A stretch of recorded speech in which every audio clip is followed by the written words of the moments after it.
자기애라는 것도 있고 뭐 우리가 방금 얘기한 이기심이라는 것도 있고 그거 어떻게 구분해야 될까요? 사실 명확하게 구분하기가 좀 어려운 경우가 더 많아요. 자기애와 이기심은 중첩되는 부분도 있고 또 사실 자기애라는 것도 건강한 자기애도 있고 병리적인 자기애도 있거든요. 근데 예를 들자면 뭐 자기애적 인격 장애 이런 것이 있습니다. 근데 이런 건 뭐냐면 자기 자신의 가치를 굉장히 과대평가하고 자기를 더 중요한 사람으로 스스로 인식하고 남들의 찬사를 갈구하고 그러면서 동시에 다른 사람을 이용하면서 공감은 전혀 해주지 않는 그러니까 남들을 이용 가치로만 활용하는 그런 사람들을 자기애적 인격 장애 환자라고 하는데 그런 경우에 자기애는 굉장히 병리적인 거죠. 그런 의미에서 보자면 자기애는 사실은 이기심의 극단적인 형태라고도 할 수 있을 것 같습니다. 하지만 자기애는 또 건강한 요소들이 있거든요. 자기의 자존감을 지키고 나는 가치 있는 사람이다.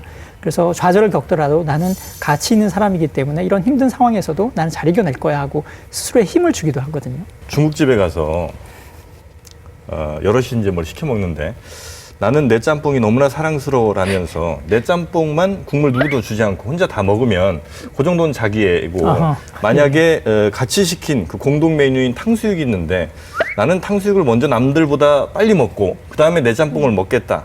요럼 이게 이기심. 이 정도면 적당한 비유가 되겠습니까? 좋습니다. 이기심에 대해서 얘기해봤는데 반대로 또 이타심도요. 뭔가 이게 타고나는 건지 아니면 그냥 살면서 학습이 되는 건지 뭐 이런 논쟁은 끝이 없죠.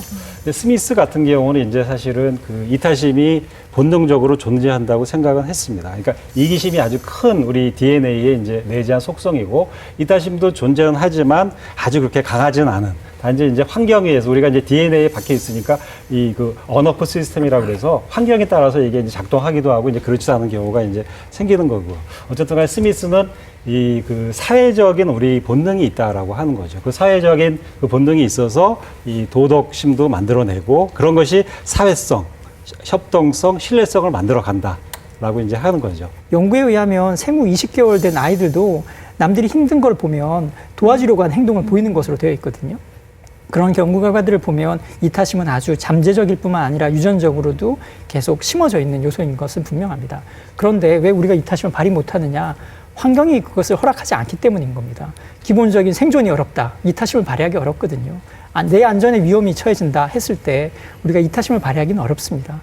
그래서 이타심이라는 건 아주 강력한 본성이긴 하지만 훼손되기도 쉬운 본성이라고 생각해요. 공자가 왜 측은지심이라는 예를 들 때 아이가 우물에 빠질 때 사람이 보면은 그냥 본능적으로 이렇게 아이를 잡아당긴다 이걸 가지고 측은지심의 그러니까 윤리의 기본으로 삼았잖아요. 그러고 진짜 사람의 마음이라는 건 생각보다 선하다라는 애덤 스미스 말이 맞는가 싶기도 하네요.